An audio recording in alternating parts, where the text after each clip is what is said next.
Boys, girls, ladies, and gents, welcome back to Farms Out. This video is a little later than normal. Sorry to my wonderful editor out there, Race. Again, we are headed to China tomorrow, so we are hopping right on a plane. So I'm going to record a little extra tonight, a little extra tomorrow, fly out. I should be good to record a little bit in China. I'll be like vlogging and stuff, so that'll be tight. And then, of course, like once I get to Korea, I'll be vlogging there for sure. Just depends on the legality of stuff in China, just because, I'm unfamiliar with the country. Anyway, welcome to Farms Out, episode 25. Let's get in here, do some gathering, and then answer some questions. But yeah, I headed to China. Pretty excited about that. Saw some of my friends right before I left. Pretty cool. Met that one person in the coffee shop. That stuff was pretty gas. But yeah, I don't know. Everything's pretty good. Life is pretty good. We did not take this Q pop. I think we're taking the next one. Good timing because I'm not going to be here for this. Sadly, I don't know how I'm going to be here for like the whole event in like Zenith coming up. I'm really hoping that type of stuff comes out. Like I'm missing a couple days maybe by the time I get back to America, or maybe, at least I'm in Korea for this. But yeah, little concerning,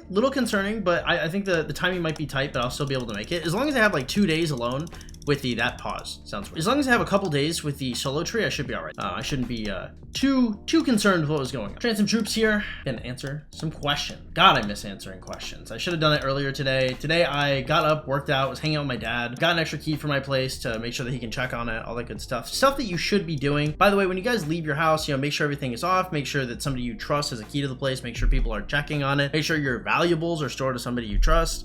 Make sure your fridge is empty. If you guys haven't traveled before, this is all stuff you should be thinking about. You should be packed like a day early. You should be at the airport hours early. All this stuff is really, really important. So just food for thought, stuff that I'm thinking of that has nothing to do with Rise of Kingdoms. Without further ado, what you guys are here for, let's answer some questions. First question is coming out of Ismath. Is it okay to invest into Cpio pairing with my Guan, or should I wait for another infantry cycle? When it comes to Guan and Cpio, I just don't like fielding Guan right now. I don't think it's a great idea. I don't think it's a super good investment. So investing in Cpio on his own isn't necessarily a bad idea, but it'd be something like Cpio LC, and right now I think I'd rather have Wallace LC. I think Cpio is probably better in a 5 March, but the way you're talking, I don't think you have a 5 March. I just wouldn't want to field Guan. So if you have Guan, I don't think I'm investing in Cpio for Guan. If I'm investing in Cpio, it's specifically because I want to use Cpio with another commander. So I would just keep that in mind. Guan probably should not be heating the field right now, especially depending on what kind of gear you have. Next question is coming from Storm6193. Hey 12, for your level of fighting, how much of each resource do you gather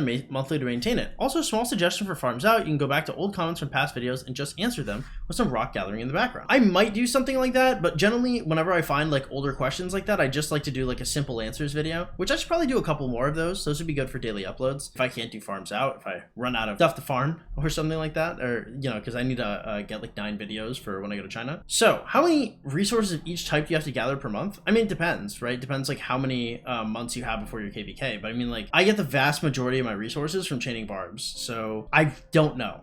If you can log onto your farms like 3-4 times a day, you're probably okay. I wouldn't know a number on it, right?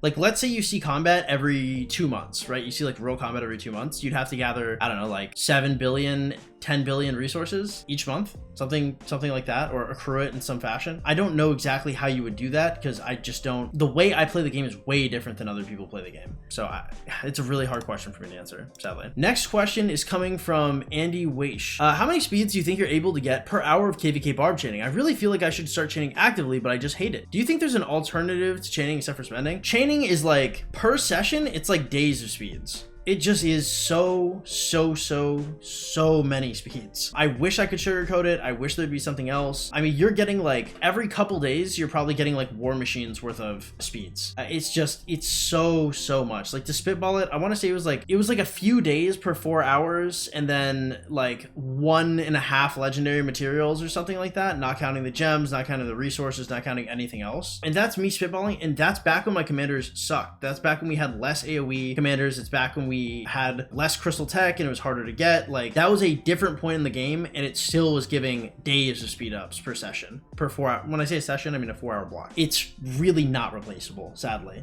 It's too much value in every way possible. Next question, or there's a comment. This is from Johan Xiaohan. Oh, that sounds vaguely Chinese. Shout out to my Chinese viewers out there. By the way, if you guys are in China or Korea, let me know, gamers. Okay, I'm gonna be there. I do not mind meeting up with a couple fans because I might show up in China again soon, just because if this goes well, I mean, I can assume I'm gonna get more work of that capacity. I will say though, when it comes to League of Legends players getting game, okay guys, so two things. One, if you're good at anything on this planet, there will be a woman that is interested in it, period. Full stop. This has nothing to do with Rock, but it's really that simple. And number two, there are a lot of very, very, very, very, very, very attractive women that play League of Legends. I cannot stress this enough, okay? There are a lot of them out there. And plane tickets, guys, you can get a cheap plane ticket for like 55, 60 bucks. You can afford that every weekend. If you find somebody that you really like on League of Legends and she's fine, okay, get yourself to like diamond skill level. You could do it in Val, you could do it in Overwatch, you could do it in League of Legends, you can do it in any game you want, okay? If you are good at the game you play and you got any type of game, there are attractive chicks that do everything that you do, okay? Now, League of Legends happens to have a plethora of them, but every game is gonna have that. Like Rise of Kingdoms is like 40% women. You could throw a rock at the ground and hit an attractive woman playing Rise of Kingdoms. Game is game. Last question is coming from Wael Sauce 9030. Hello 12, is it good value to get the VIP shop epic materials for 600 gems each?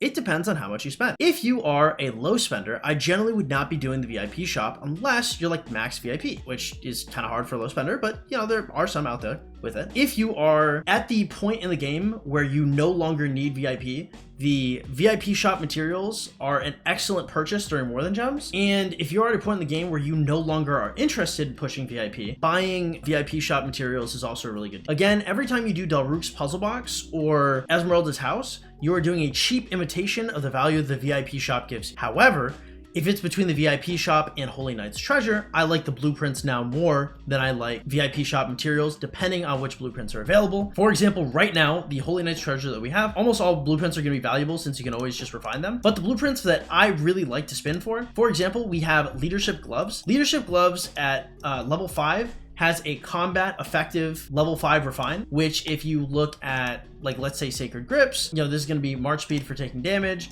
If you look at Navarre's Control, March speed for taking damage, blah, blah, blah. This is going to be a really strong piece when it comes to refining and needing like a max refine use. Gauntlets of the Glorious Goddess or the Leadership Gauntlets is something you would want to roll for a lot. VIP materials not gonna be able to get you this. Holy Knight's Treasure will probably get you a blueprint and a half, 2 if you're really lucky. And so this is not a bad place to put in some of your gems if you don't need VIP anymore. So VIP shop is good. I prefer Holy Knight's Treasure. If you can do both, cool. But, you know, this is just in the case where you don't really need VIP anymore. Anyway, guys, that's going to be it for today's episode of Farms Out. If you guys enjoy this type of content, please drop a like, a follow, consider subscribing. Again, y'all, wish me luck in China. I will be gone tomorrow. I think I'm going to record a video before I fly out. In terms of Farms Out, I'm not entirely sure, just because, you know, obviously it's going to be a little chaotic while I get ready to go. This is going to be my first time flying to China. Of course, I've been out of country many, many times because I'm Panamanian, so I obviously go to Panama repeatedly. But, you know, this is a new experience for me, so be patient. You know, if I don't upload for a couple days, I know I've been doing a lot of daily uploads, so I'm going to try and record some extra stuff for y'all.